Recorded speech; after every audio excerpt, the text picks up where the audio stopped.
Hey, what's poppin', my homies? Hope you're doing well, feeling blessed, having a good day, having a good week. The final UFC card of 2024. Before we get into making predictions, doing breakdowns, all that good stuff, I've got to show you all of my bets from last weekend. Because as you guys know, I sell bets. I do predictions for free, but my bets, I sell them. So I've got to show you every single weekend, every single Patreon result at the start of every video. Now here's the thing. I made 10 bets. Last weekend I made 10 bets. We won 9. We won 9 out of 10. After 9 plays, after our first 9 bets, we were 9-0 going into the final play, and the only losing play was Kai Asakura at plus 240. Come on, man. Come on. What can we say about that? You know what I'm saying? Look at these lines. Minus 138, plus 160, minus 114, plus 104, minus 115, minus 114, plus 100, minus 143, minus 1... Look at this. This is a masterpiece. I might frame this. You know what I'm saying? But I do this kind of often. Maybe not 9 out of 10. Maybe I'll go like 5 out of 6 or something like that. 10 bets to nearly win 10. That's phenomenal, you know? So I might frame this one. I might do that, you know? Look at this through Christmas, but... So the final UFC card of 2024, we're going to try to get a win on the final card. But guys, there's also an Octagon card and a Rising card and also a huge boxing rematch between Tyson Fury and Alexander Usyk that I've already made a wager on. Because in the first fight, I put £500 on Alexander Usyk as a slight underdog, plus 130. And in the rematch, we're going to make another £500 bet. So if you want to see who I'm betting on that fight, on that rematch, the ticket is already posted. It's on the Patreon. And the Patreon cost is $10 a month. You're not going to find anyone who's charging you thousands a month or hundreds a month that can deliver 9 wins from 10 bets. You're not going to find anyone that can do that. And to be honest, man, I'm just going to be honest. If anyone can go to the comment section and drop down 10 bets, not drop down a 10-leg parlay, I don't want that. I want 10 specific bets. If you can win 9 of those, 9 out of 10, I'll bring you onto a breakdown next week. 9 out of 10. If anyone delivers me 9 out of 10, then yeah, man, let's talk. Let's talk, you know what I'm saying? Alright, guys, let's go. And guys, real quick, I don't even know how much I made last weekend. I don't care, you know? You can add it up on the screen. Add those bets up. I don't even know how much it is. I don't care. I'm more in love with the work than the money. You know what I'm saying? And when you fall in love with the work, the money will come. So yeah, let's do it again. Nah, guys, I'm not going to lie. I just added it up. 1,200. Just over 1,200 on the Patreon last weekend. Yeah, man, let's go. Let's go. Moving into the first matchup of the card, we've got Piera Rodriguez taking on Josefine Knutsson, and this is going to be a very decent matchup. It's a decent matchup because both of these girls are prospects, you know? Piera Rodriguez, she's looked very good inside the UFC, but her 2 most recent performances, they've kind of been dusty. You know what I'm saying? She got dusted by Gillian Robertson, and then she got disqualified for an intentional headbutt. So the recent form of Piera Rodriguez, not too good. But overall, you know, her boxing's very decent. Her striking's very decent. It's just her grappling and her wrestling that kind of needs to improve. Whereas on the flip side, we've got Josefine Knutsson, who's also a prospect. You know, she's training out of All Stars in Sweden, and she's looking good. She's looking very good, man. The striking, the speed, the Muay Thai kickboxing of Josefine Knutsson is there to see. But guys, also, you're looking at her last performance against Julia Palastri. There's also a case to be made that her grappling needs to improve. Because in that final round against Palastri, and also that second round against Palastri, she kind of gets out-grappled. She gets out-wrestled by the opponent. So both Piera Rodriguez and Josefine Knutsson, they need to improve their grappling game. And because of that, it's probably going to stay on the feet. This is going to be a striking matchup. And in a striking matchup between Piera Rodriguez and Josefine Knutsson, in my opinion, the prediction has to be the Swedish fighter, Josefine Knutsson. She's just so good on the feet. She's so quick. She's so fast. The kicking ability of Josefine Knutsson is there to see. So the first prediction, I'm going to side with Josefine Knutsson to get it done on the scorecards. Moving into a phenomenal fight, or maybe not a phenomenal fight, but definitely a banger matchup. We've got Dangerous Davey Grant taking on Ramon Taveras, and this one's going to be a banger. It's going to be a banger because Dangerous Davey Grant, as we know, every time this guy goes to the octagon, he just throws to throw. He throws to cause serious damage to the opponent. And it's so unpredictable. Against Dangerous Davey Grant, it's so unpredictable because the strikes, they're coming from different angles. He's switching stances. He's punching with both hands. He's kicking with both legs. He's very unpredictable. He's very dangerous. And that is Dangerous Davey Grant. Now, the positive would be it's unpredictable, so you don't really know what's coming next. But the negative would be he's kind of defensively bad, and he's quite old now. You know, this is bantamweight, and being quite old at bantamweight, that's not a good thing. You know, your reactions start to go, you start to slow down, you become defensively more vulnerable, and that's certainly the case with Dangerous Davey Grant. Now, Ramon Taveras, on the flip side, he hasn't got the same experience as Dangerous Davey Grant, and he's a little bit chinny. But at the same time, the boxing ability of Ramon Taveras is there to see. This guy can box. And as I just mentioned with Davey Grant, defensively he's not that good. But here's the thing, he enjoys to fight. He enjoys to be in a real war. So is he going to bring Ramon Taveras into that dangerous, dirty scrap? More than likely he will. But at the same time, does Dangerous Davey Grant really want to be boxing in the pocket with Ramon Taveras? Because Ramon Taveras, this guy can box. He can box. It's going to be a good fight. It's going to be a good scrap. I'm taking Ramon Taveras. That's the pick. Now, moving into the next matchup, we've got Miranda Maverick taking on Jamey-Lyn Horth. And guys, in all fairness, Jamey-Lyn Horth, we saw her perform just a few weeks ago. And in all fairness, her performance against Ivana Petrovic, it wasn't that good. It wasn't that good. And against someone like Miranda Maverick, you've got to be better. Because this isn't an inexperienced Miranda Maverick. You know, Ivana Petrovic, very inexperienced. Miranda Maverick, very experienced. Ivana Petrovic, quite one-dimensional, quite slow, quite stationary. Miranda Maverick, very well-rounded, good footwork, very quick, good Muay Thai, good grappling, good Jiu-Jitsu. Miranda Maverick is extremely good. And Jamey-Lyn Horth just scraped by against someone like Ivana Petrovic. So in my opinion, why even think too much more about this fight? Miranda Maverick, that's the pick, that's the side, all day. Moving into a matchup here between Felipe Lima taking on Miles Johns. And guys, in my opinion, Miles Johns, he's so improved. He is so improved. And when he last fought the Brazilian dude, what's his name? Douglas Andrade. He fought Douglas Andrade. And someone left a comment on my video. And he said, Miles Johns, one of the worst bantamweights in the UFC. Or the worst bantamweight in the UFC. You know exactly who you are. Because you leave those comments all the time. Yeah? You know who you are. But Miles Johns proved you wrong. You know, Miles Johns proved you wrong. Miles Johns went in there, showed his accuracy, showed his boxing, showed his timing. Yeah, the calf kicks, the wrestling. He's very improved, is Miles Johns. But here's the thing.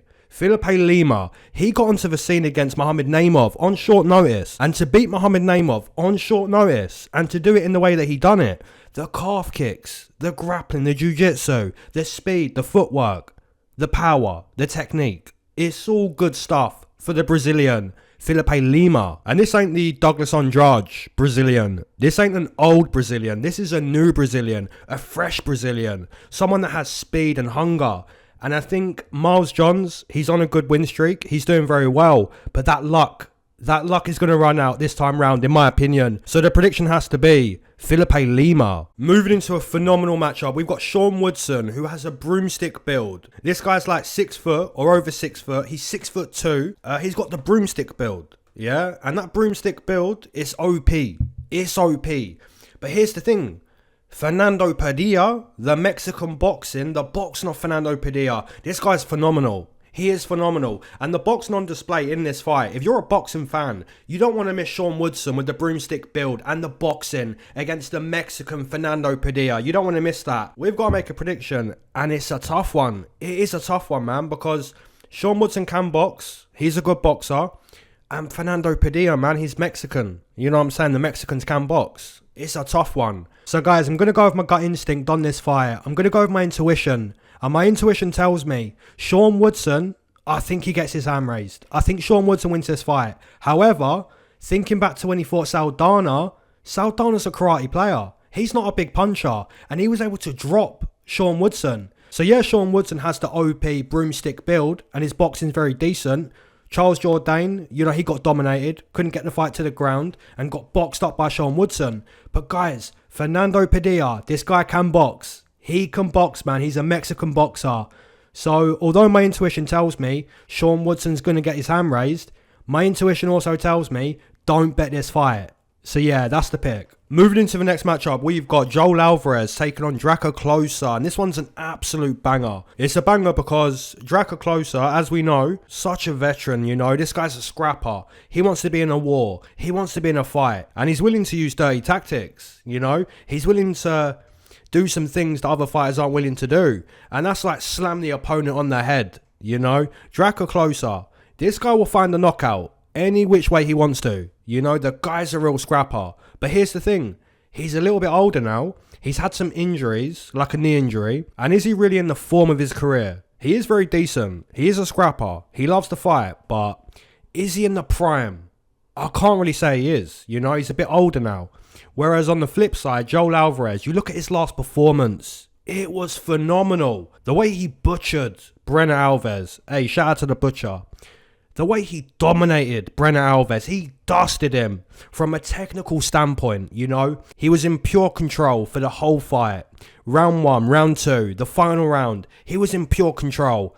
And I look at that performance where the kicks are good, the punches are good, the jiu-jitsu, it's so dangerous on the side of Joel Alvarez. He's just a problem. He's a real problem, and he's a weight bully. He's very tall, he's very long for 155. So it's a tough matchup. It's a very tough matchup for Drakkar Klose. But like I said, Drakkar Klose, he does have the experience. He does want to fight. And with Joel Alvarez, he kind of slows down. You know, that weight cut, it's a tough weight cut. And when Joel Alvarez gets past round 1, he kind of feels the weight cut. He starts to feel all that water that he's drained from his body, that he's drained from his skull. And if man like Drakkar Klose is seeing that you're slowing down, he's going to press the action. He's going to get into the pocket, start to throw down, start to really make you exchange, you know? And that's where it becomes more of a fight. It becomes less about technical skill and more about who wants to win, who wants it more. And with Drakkar Klose, like I say, this guy's so experienced. He's a quality boxer and he's nasty. So if Joel Alvarez starts to slow down past round 1, yes, he's got the height. Yes, he's got the reach. Yes, he's got excellent jiu-jitsu. He's got phenomenal kicks. But if the range starts to be taken away, if the fight's not on the mat and you're slowing down and then you start to bleed, you know what I'm saying? There is a path for Drakkar Klose, there is a path, but it's not an easy one. And it's never easy against someone like Joel Alvarez. Ask Brenner Alvarez. Ask anyone that's been in there with Joel Alvarez. You know, this guy's a monster. So I'm going to side with Joel Alvarez. I'm going to side with the height, the reach, the jiu-jitsu, the phenomenal kicking, and also the prime of Joel Alvarez. You know, he's in phenomenal form. Whereas Drakkar Klose, like I say, he does enjoy to fight, but is he in the prime of his career? He's a bit older now. You know what I'm saying? So I'm going to side with Joel Alvarez. But like I say, this is a fight. And it may turn into a real fight. We're going to see. I'll take Joel Alvarez. Moving into a phenomenal matchup. And it's a phenomenal matchup because Michael Johnson and Ottman Azatair, they don't have a chin. They don't have a chin. If you look at Michael Johnson, if you touch his chin, he will literally travel to the King of Shadow City, Ben Askren. And if you do the same to Ottman Azatair, if you touch his chin, he will travel to Ben Askren. You know what I'm saying? So it's a banger because someone's going to hit the canvas. Someone's going to get starched. Someone's getting dusted. And we love to see that. You know what I'm saying? Now, who's it going to be? Is it going to be Michael Johnson taking a little trip to Ben Askren? Or is it going to be Ottman Azatair? I mean, Michael Johnson, his boxing's good. You know, he's got fast hands. Very good boxing. Now, Ottman Azatair, he does have big knockout power. He doesn't have the same boxing as Michael Johnson. But his chin, the same thing. It's dusty. So someone's getting dusted. Who's it going to be? A gun to the head. M16A4 red dot blue tiger. COD 4 2007. You put the gun to the head. Hey, give me MJ. Give me Michael Johnson to dust Ottman Azatair. That's the pick. Moving into the next matchup, we've got a city kickboxing prodigy by the name of Stirling, or Navajo Stirling, against someone called Tokkos. And the name nearly says taco. You know what I'm saying? So, if the brother wins and his name's Taco or Tuco, it nearly says taco. Yeah? If he wins, then, hey, kick this guy at city kickboxing. You know what I'm saying? You got to leave city kickboxing because you can't be losing to someone called Tuco Tokkos. You know what I'm saying? Listen, guys, Stirling, he's phenomenal. Already he's phenomenal. But give him like 2 years, give him 3 years, 4 years, even 5 years. Yeah, give him some time. He's going to turn into a real beast. The same as Carlos Solberg. But this time round, he's still good enough to win this fight. He's still good enough. And it should be a KO stoppage for Stirling. So that's the pick. Now this matchup right here, it's a phenomenal matchup because Daniel Marcos is still undefeated. He's 16-0. He's looking great fight to fight. I took him as a very slight favourite against John Castaneda in his last fight. And he looked phenomenal against John Castaneda. And that speaks volumes because John Castaneda is also extremely good. The sexy Mexi. You know, this guy's very decent. Now, Adrian Yanez is also very, very decent. His boxing ability, you know, you look at Adrian Yanez and there's similarities to Josh Van. And I mentioned that last week, you know. I was speaking about the defense, the bad defense of Josh Van. And I mentioned how the counter boxers, they just want to be in that range. They just want to be right there where you throw your strikes and they're going to just slip out of the way. And there's the counter. And you saw that time and time again last week in the performance of Josh Van. And I think we're going to see it again with Adrian Yanez. That's what he likes to do. He wants to box. He wants to counter the opponent. But here's the thing. You're looking at the kicking ability of Daniel Marcos. And that's kind of a concern for Adrian Yanez. Because Adrian Yanez, he got dusted by Jonathan Martinez. And Jonathan Martinez has phenomenal kicks. Now, if Daniel Marcos implements the same game plan, where he's going to keep Adrian Yanez on the outside, kick the opponent, don't let Adrian Yanez get into that boxing range, stay nice and light, move the feet, you know, make the fight more about range. And if he can control that range against the boxer, then Daniel Marcos will stay undefeated. However, we've seen in the career of Daniel Marcos, the fight can get a little ugly.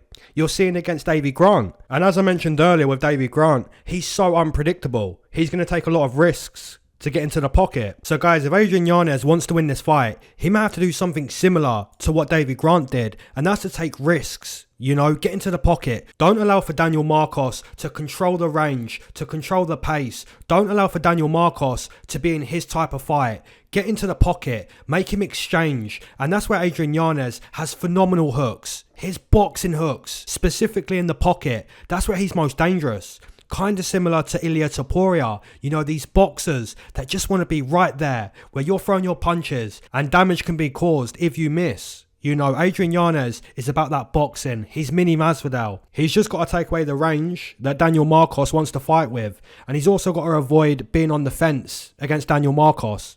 So yeah, it's a tough matchup. But in my opinion, the underdog, Adrian Yanez, he could give Daniel Marcos his first loss. And I think he does. I'm going to side with the underdog. I'm going to side with Adrian Yanez. Moving into the next matchup, we've got Dustin Jacoby taking on Vitor Petrino. And Vitor Petrino, he had a loss against Anthony Smith over in Brazil, which is kind of surprising. You know, you get that fight in Brazil, in your hometown, in your home country, and you get dusted. So that's kind of surprising. And Vitor Petrino, he made a serious mistake in trying to take Anthony Smith to the canvas. Once he attempted to get Anthony Smith to the ground, Anthony Smith locks up a beautiful guillotine choke and the fight's done. Now, can Dustin Jacoby display something similar where his jiu-jitsu is going to be able to expose any mistakes in the game of Vitor Petrino? The answer is no. Dustin Jacoby doesn't have the jiu-jitsu, doesn't have the grappling or the wrestling to really exploit any mistakes, any grappling mistakes of Vitor Petrino. So when we're looking at ways for Dustin Jacoby to win the matchup, it's going to be in the kickboxing. It's going to be in the calf kicking because that's what Dustin Jacoby normally does. He's such a good calf kicker. He'll find the calf of the opponent. But here's the thing. His chin is kind of dusty now. It's kind of dusty. And I'd have to say, Dustin Jacoby isn't in his prime anymore.